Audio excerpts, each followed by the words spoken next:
grâce au Seigneur ce matin pour le privilège qu'il m'accorde une fois de plus de venir ici à la chaire pour partager sa parole avec son peuple. Et durant cette semaine, j'étais en train de réfléchir qu'est-ce que je pouvais donner comme message au peuple de Dieu ce matin. Dans un premier temps, j'avais eu à cœur de prêcher sur la paix.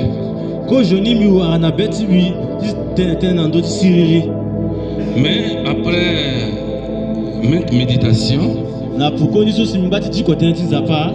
finalement j'ai résolu de prêcher sur un thème. C'est un thème, à mon avis, qui est très important. Et je voudrais que le peuple de Dieu ce matin soit attentif pour écouter et comprendre ce que Dieu veut communiquer à son peuple. Certainement, nous avons déjà écouté d'autres messages sur ce thème. Mais Dieu certainement va parler à quelqu'un ce matin. Et j'ai intitulé mon message La compassion et le pardon. Une nécessité pour le chrétien. Ça peut être le chrétien ou bien la chrétienne. La compassion et le pardon. Une nécessité pour le chrétien.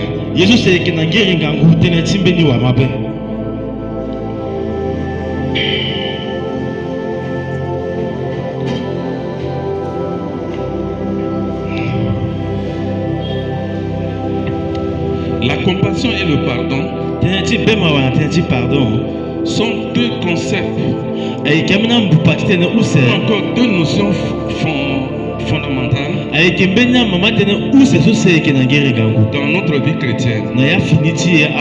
Parce qu'il permet aux chrétiens de réparer le tort qu'il y a entre lui et Dieu, mais également avec son prochain, afin d'être réconcilié et de faire la paix avec Dieu, ainsi qu'avec son prochain. À l'approche de cette nouvelle année, nous savons tous qu'il est très important que, en tant qu'enfant de Dieu, nous puissions faire un bilan de notre vie pour réparer tout ce que ne va pas dans notre relation avec Dieu, mais également avec nos frères et sœurs.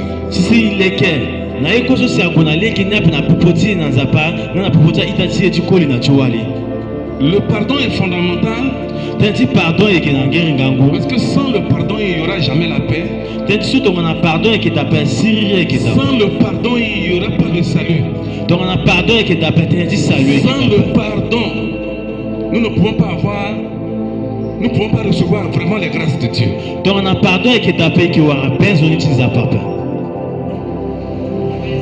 C'est vrai que nous avons l'habitude de demander pardon. Mais est-ce que ce pardon vient sincèrement de notre cœur?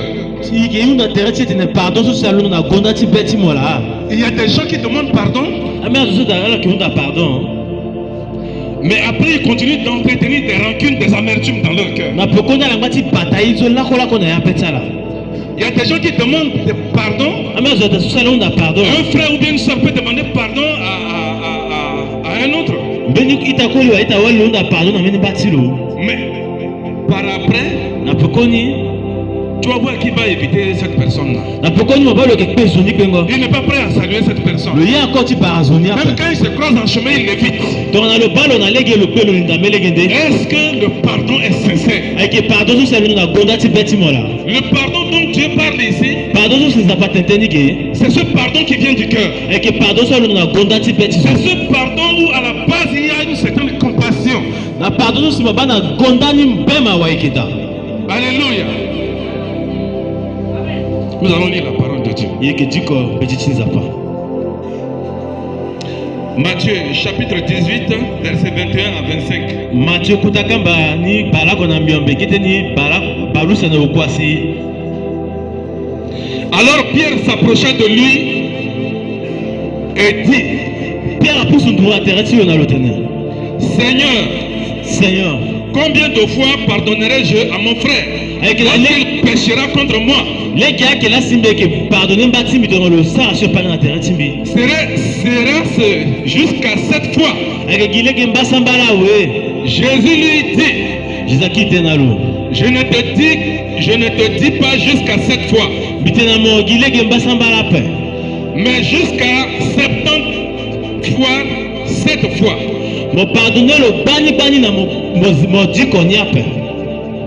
70 c'est 70. C'est pourquoi le royaume des cieux est semblable à un roi qui voulut faire rendre compte à ses serviteurs.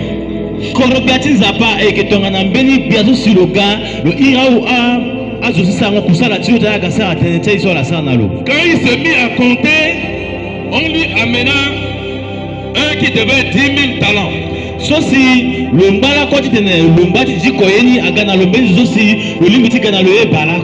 Comme il n'avait pas de quoi payer, son maître ordonna qu'il fût vendu, lui, sa femme, ses enfants, et tout ce qu'il avait, et que la dette fût acquittée.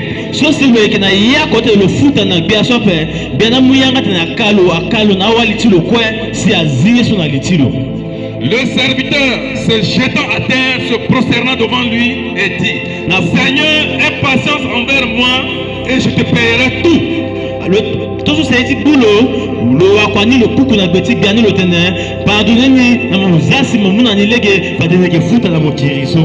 Ému de compassion, le maître de ce serviteur le laissa aller et lui remit la dette.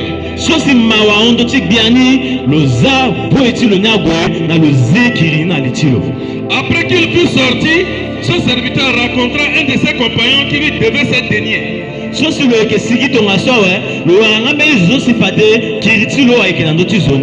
Il le saisit et l'étranglait en disant, paie ce que tu me dois. Son compagnon se jetant à terre le suppliait disant,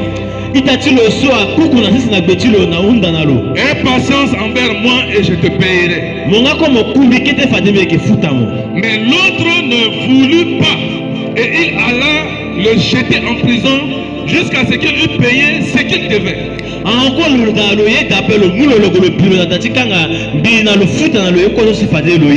Ses compagnons ayant vu ce qui était arrivé furent profondément attristés et ils allèrent raconter à leur maître tout ce qui s'était passé.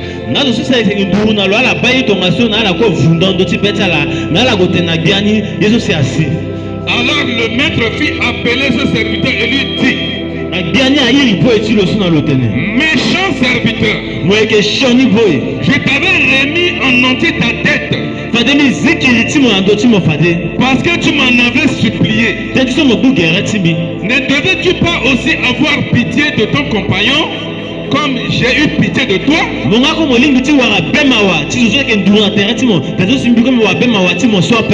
Et son maître irrité le livra au bourreau jusqu'à ce qu'il eût payé tout ce qu'il devait.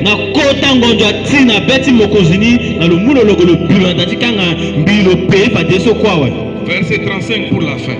C'est ainsi que mon Père Céleste vous traitera. C'est ainsi que mon Père Céleste vous traitera si chacun de vous ne pardonne pas à son frère pardonne à son frère de tout son cœur.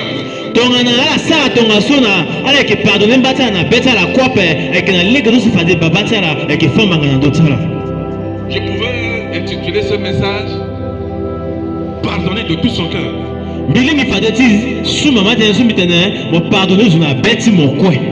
Amen.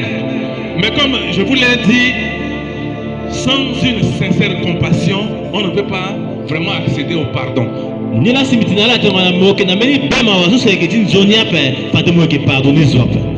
Alléluia. Dans le message que nous venons de lire, il s'agit ici d'un parabole.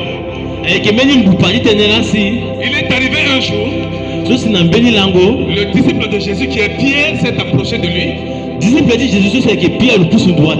Et il voulait apprendre quelque chose de Jésus, son maître. Il va poser une problématique sur le pardon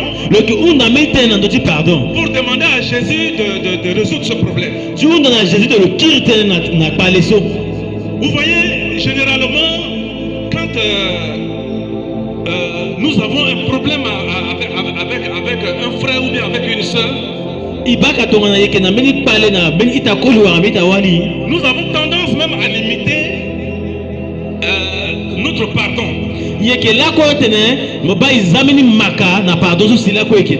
On peut pardonner une fois, on peut pardonner 2 fois, mais après dit non, pour la 3e fois là, je ne vais plus le pardonner. En tout cas, il a exagéré. Je ne vais plus le pardonner. Ça veut dire que nous avons toujours des comptes à faire par rapport au pardon. Alors que le projet de pardon, c'est quelque chose qui est illimité. Ici, il va demander à Jésus, est-ce qu'il faut pardonner à son frère? Combien de fois il faut pardonner à son frère? Il a posé cette question comme si on pouvait limiter le nombre du pardon. Ou que le pardon était limité dans le temps. Ou que le pardon dépendait de certaines circonstances. Ou bien que le pardon dépendait de la gravité du problème. De la nature peut-être du problème. Mais il n'y a pas de limite au pardon. Et c'est pour ça que Jésus va lui dire, il faut pardonner 70 fois, 17 fois, 7 fois. C'est-à-dire qu'il doit pardonner à l'infini. Alléluia. Et pour l'édifier, Jésus va prendre une parabole pour lui faire comprendre le véritable sens ou encore la signification du pardon. Jésus va lui dire qu'il y a un roi.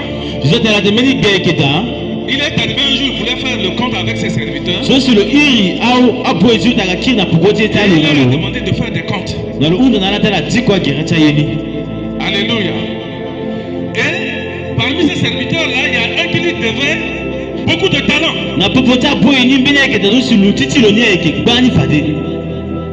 On parle de 10 000 talents.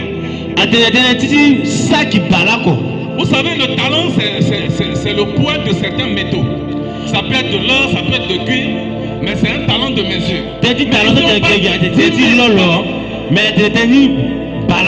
Ça, c'est les anciennes mesures dans l'Antiquité qui étaient utilisées pour les mesures de quantité et tout ça.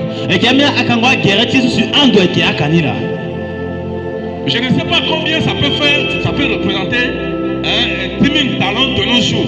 Mais je pense que si c'est des talents en or, ça devrait beaucoup d'argent. Il devrait beaucoup d'argent à son maître.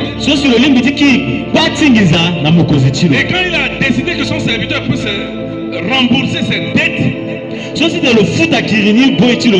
serviteur s'était vu en difficulté. Parce que ce n'est pas à tout moment on peut avoir des ressources disponibles pour faire face à nos dettes ou bien pour répondre à nos créanciers. C'est une réalité que tout le monde peut vivre. Il y a des gens par exemple qui louent la maison. Quand le créancier se présente, deux fois il est en difficulté, il n'a pas d'argent pour payer le loyer. Et c'est ce qui est arrivé à ce serviteur. Il n'avait pas cette quantité d'argent là pour rembourser vraiment à son maître. Qu'est-ce qu'il a fait? Il a supplié son maître. Il a imploré le pardon, la grâce de son maître, de lui laisser le temps. Comme ça, il va aller se battre pour trouver l'argent et lui rembourser.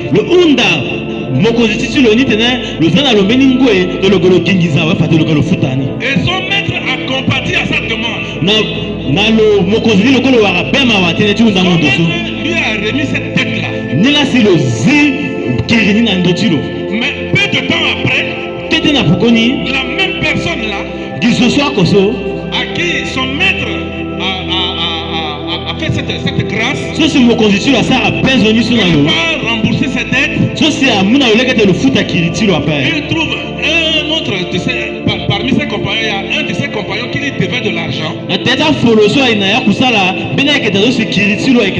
Et il va être très dur à l'égard de ce.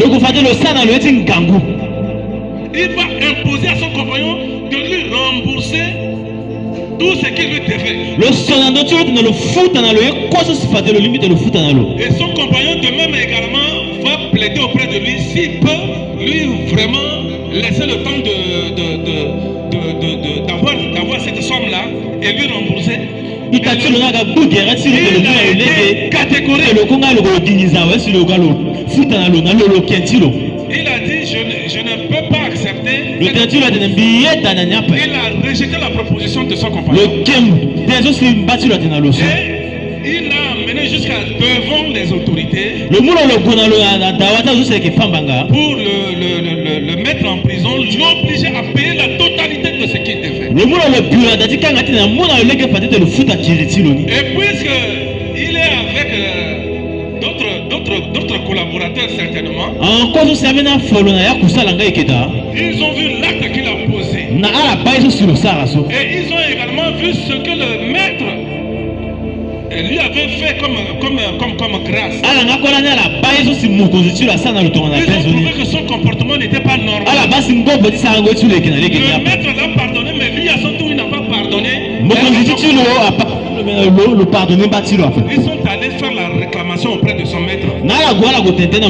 Le maître étant très fâché, très énervé,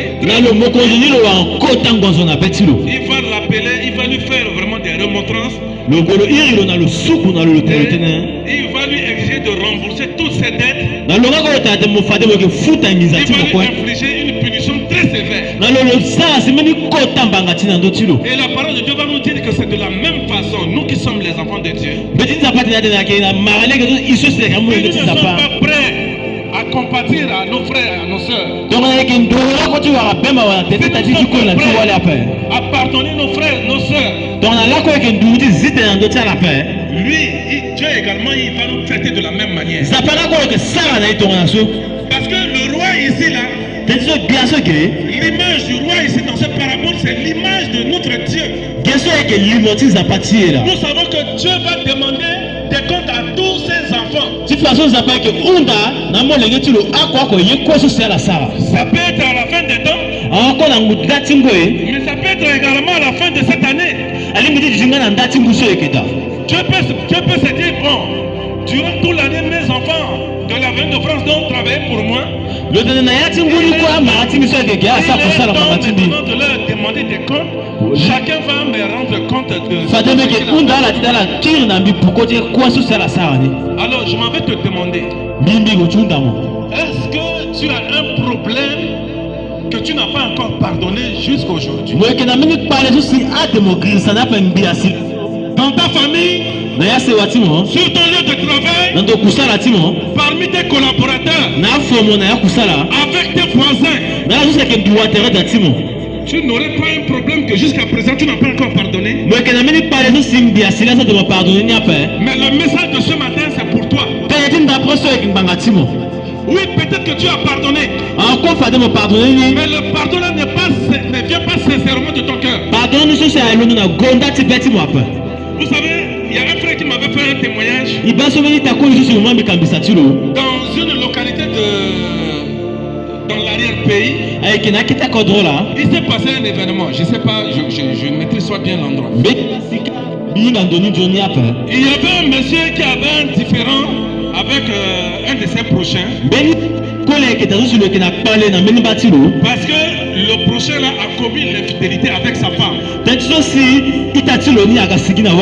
C'était deux personnes qui étaient très liées.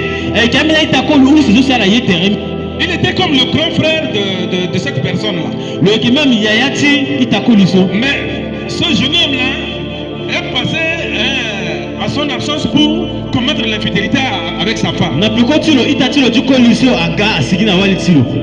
L'affaire a été portée devant les notables. Il y a eu le règlement du problème.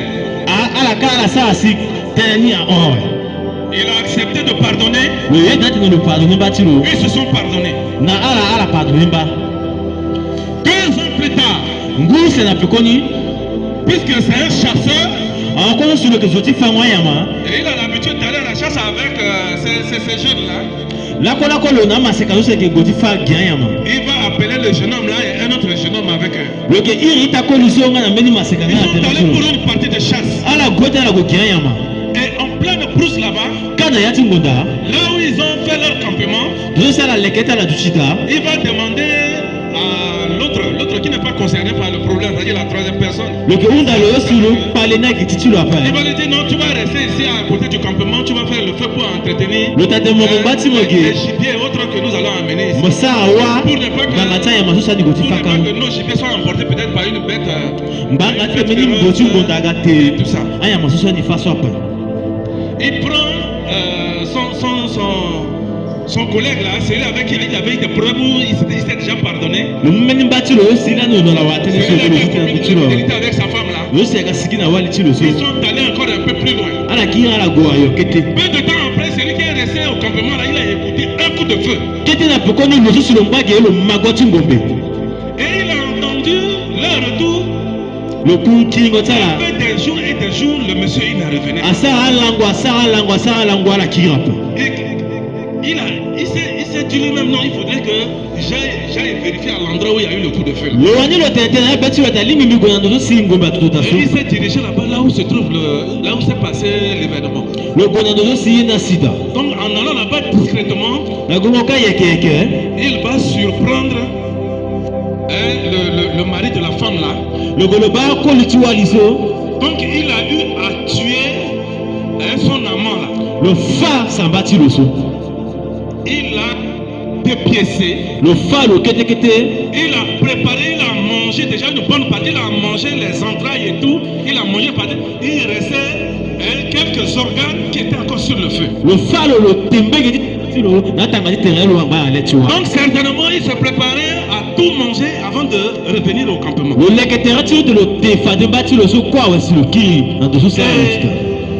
Dans la discrétion, il s'est retiré parce que s'il se signalait aussi, il pourrait mettre sa vie en danger. Il est sorti précipitamment pour revenir au village et il a alerté les autorités. Il a prévenu la gendarmerie.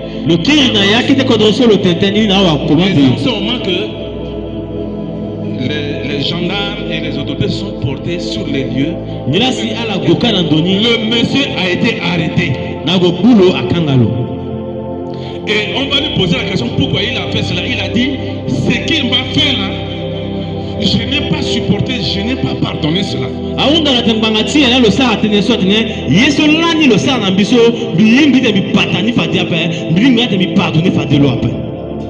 Alléluia. C'est pour vous dire que la nature humaine est très compliquée. Il y a des gens qui sont prêts à demander pardon. Et ce pardon-là, c'est le pardon au bout des lèvres. Ils ont leur cœur éloigné. Ils ont leur cœur rempli de haine. Leur cœur est rancunier. Il y a des gens, quand tu leur fais du mal,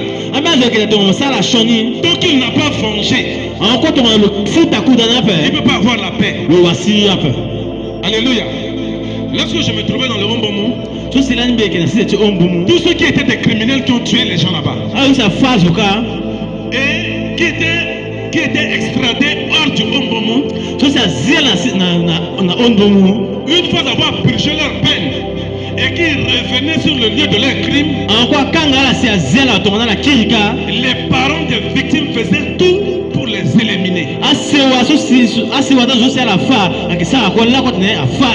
Quand bien même qu'ils ont été en prison, ils ont payé le prix.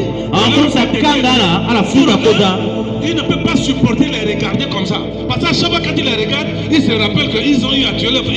Il faut tuer la personne aussi.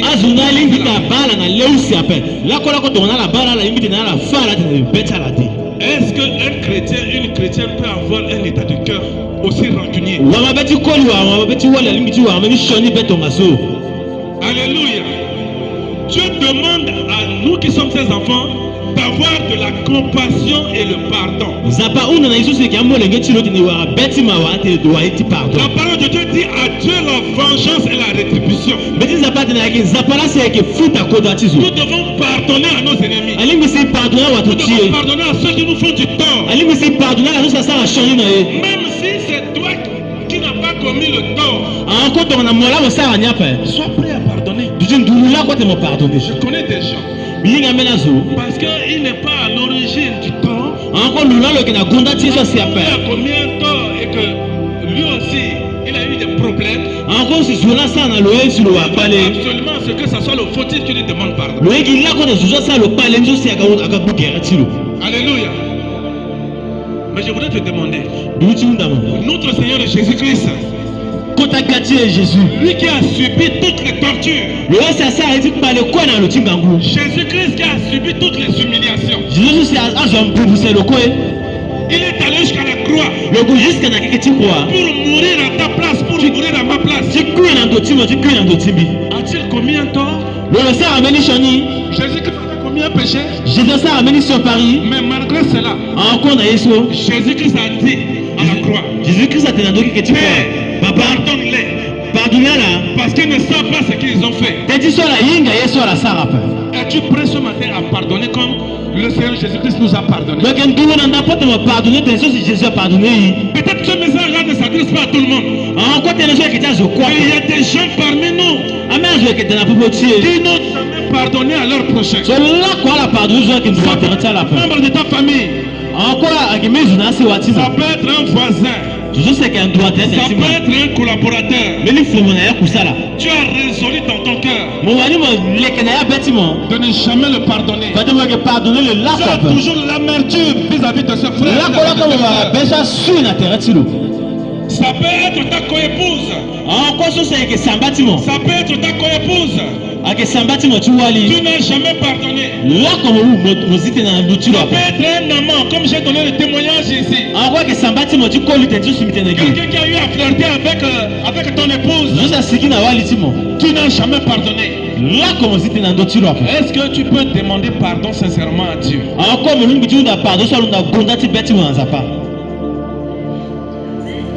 Vous devez avoir de la compassion et le sens du pardon, parce que nous croyons à un Dieu qui est compatissant et miséricordieux.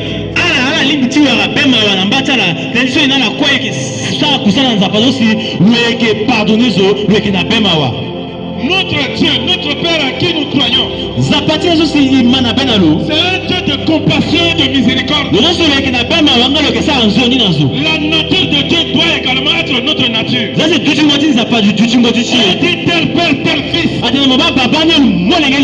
Dieu ne peut pas être un Dieu compatissant et bienveillant, et nous sommes des enfants de Dieu, méchants, violents, rancuniers.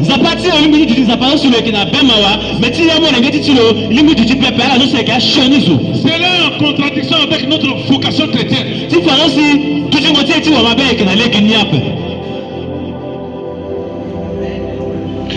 Tous les enfants de Dieu sont coupables des péchés.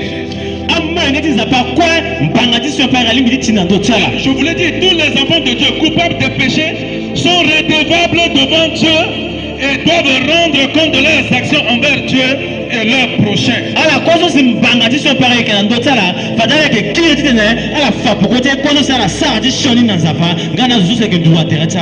Nous pouvons lire ça dans le livre de Romains 14, versets 11 à 12.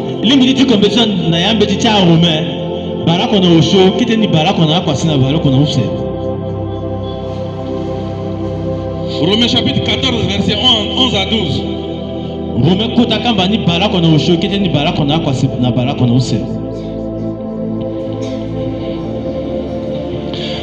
Car il est écrit, je suis vivant, dit le Seigneur. Tout genou fléchira devant moi. Et toute langue donnera gloire à Dieu. Verset 12. Ainsi chacun de nous rendra compte à Dieu pour lui-même. Tu es père. Tu rendras compte à Dieu de tes actes. Tu es mère. Tu rendras compte de tes actes devant Dieu. Tu es un enfant. Tu rendras compte de tes actes devant Dieu. Tu rendras compte de tes actes vis-à-vis de Dieu. Mais tu rendras également de tes actes envers tes frères et sœurs. Envers tes collaborateurs. Envers tes voisins du quartier. Avec qui vous ne vous entendez pas. Es-tu prêt à pardonner?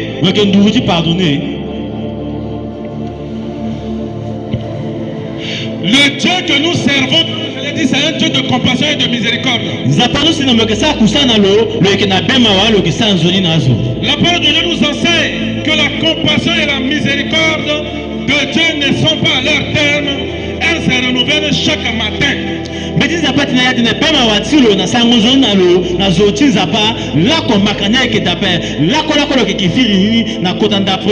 Dieu nous accorde la compassion chaque matin. Dieu est prêt à nous pardonner. Avoir compassion de nous, de nos fautes. Si Dieu était violent comme nous, si Dieu était méchant et impitoyable comme nous, Dieu aurait détruit l'humanité. Mais nous devons avoir la nature divine. Parce que nous sommes les créatures de Dieu. Nous sommes nés de Dieu pour accomplir la volonté de Dieu. Pour faire ce que Dieu veut. Si notre Dieu c'est un Dieu de compassion et de pardon, de compassion et de pardon.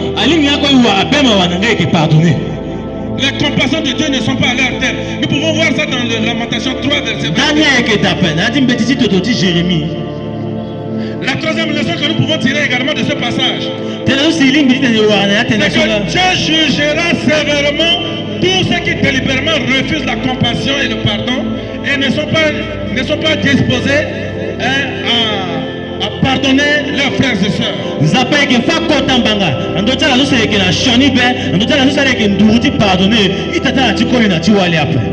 Car ils n'obtiendront pas la grâce et la miséricorde de Dieu à cause de leur entêtement et rébellion au commandement de Dieu à ce sujet.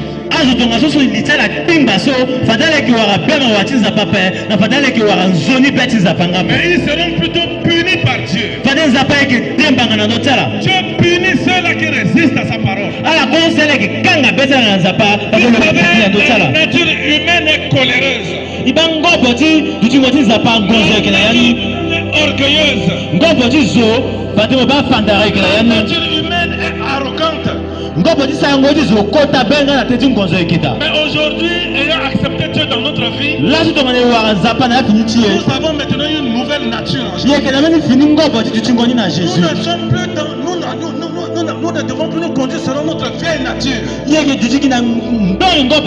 Nous devons avoir la nature de Christ. Et cette nature, c'est la nature du pardon. C'est la nature de la compassion. Si ton frère t'a piétiné le pied,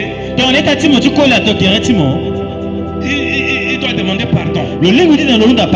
Toi également, tu peux également demander pardon, même si tu n'as pas commis de faute.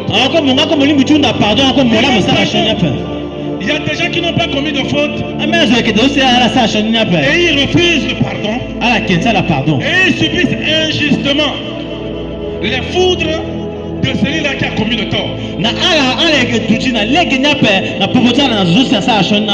Le pardon, c'est une puissance qui libère.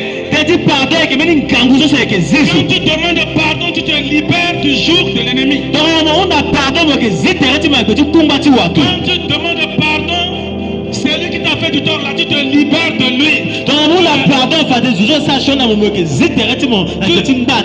tu n'as pas de compte à lui rendre. Tu as demandé pardon et maintenant c'est Dieu qui sera le juste juge entre toi et celui qui a commis la faute. Il est important que chaque enfant de Dieu puisse comprendre la dimension du pardon, la dimension de la compassion et du pardon dans la vie chrétienne.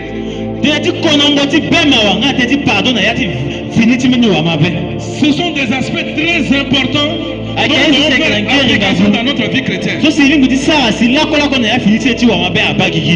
Lisons Marc 11, verset 25 à 26. Il dit comme petit Marc, quand tu as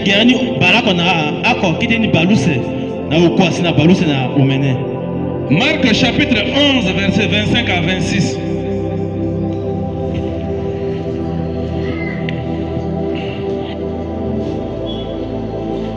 Lorsque vous êtes debout faisant votre prière,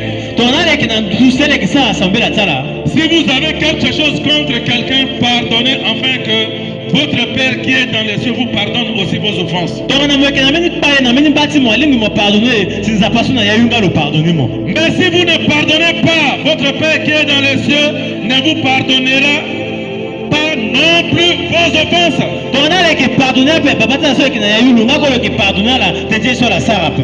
Quand tu viens dans la présence de Dieu, que ce soit ici à l'église, que ce soit chez toi à la maison, ou bien dans un lieu de prière quelconque, avant de demander pardon à Dieu, tu dois demander pardon à ton frère et à ta soeur. C'est là que tu as gardé dans ton cœur, tu as ouvert ton cœur comme un tombeau, tu le gardes là dans ton cœur. Tu dois d'abord le pardonner. Et cette fin d'année, Dieu nous donne l'occasion d'aller dans nos familles, d'aller rencontrer nos collaborateurs, d'aller là où nous avons des problèmes avec les frères pour réparer le temps.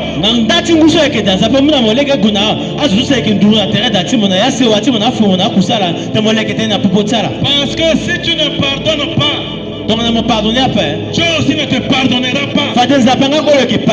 Toutes les prières que tu vas adresser à Dieu, c'est de l'abomination.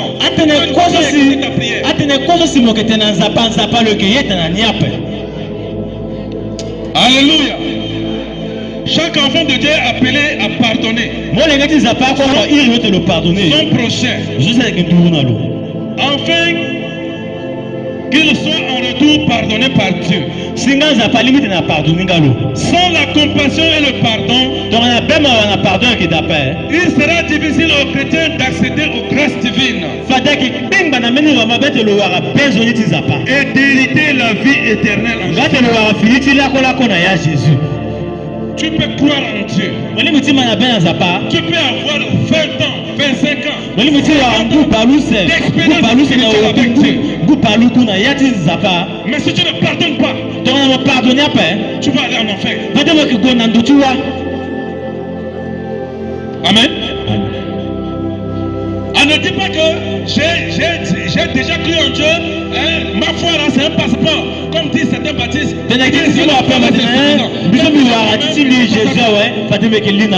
Je te dis que le manque du pardon va te conduire directement en enfer. Donc il faut faire attention avec ta vie. Alléluia. Ne joue pas avec ta vie chrétienne. Si tu sais que tu as un camarade, tu as un ami avec qui vous avez des différents débits et que tu n'as pas encore réglé, fais un effort, prie que le Saint-Esprit puisse t'aider, te donner la sagesse à le rapprocher pour lui demander pardon avant cette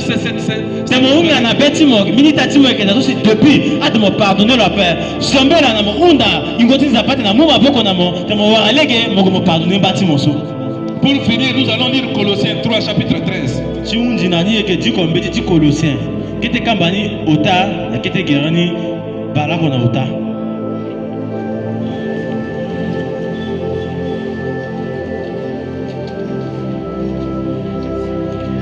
Ah, c'est moi seul qui vient.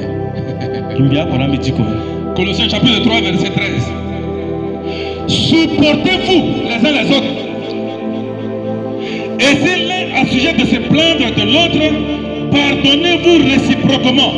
De même que Christ vous a pardonné, pardonnez-vous aussi.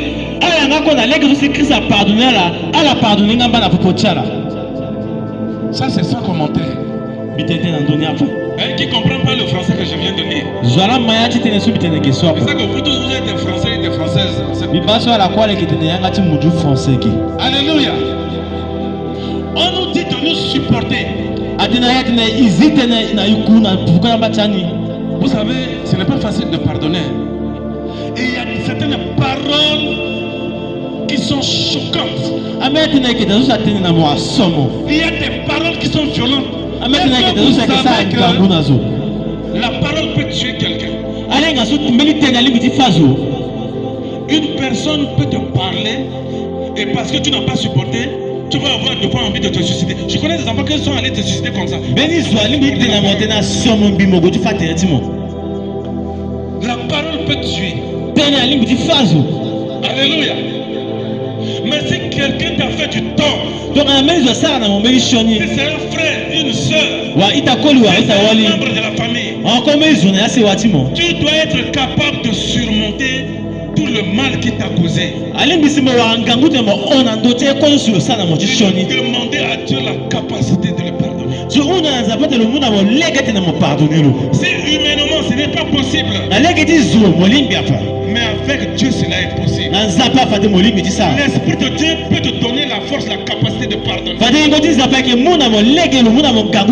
Même à une personne qui a tué ton propre enfant. Alléluia. Il y a des gens qui n'ont qu'un seul enfant. Et que ces enfants-là ont été tués. Est-ce que c'est facile de pardonner une situation comme ça? Cet enfant-là qui est son espoir. Cet enfant-là c'est qui est son espérance. Et quelqu'un vient le tuer, l'assassiner. Est-ce qu'il peut pardonner? Humainement, ce n'est pas possible. Mais en tant qu'enfant de Dieu, c'est lui ou celle-là qui a vraiment le cœur d'un enfant de Dieu. Il doit avoir la capacité de pardonner. Dieu peut nous aider à pardonner.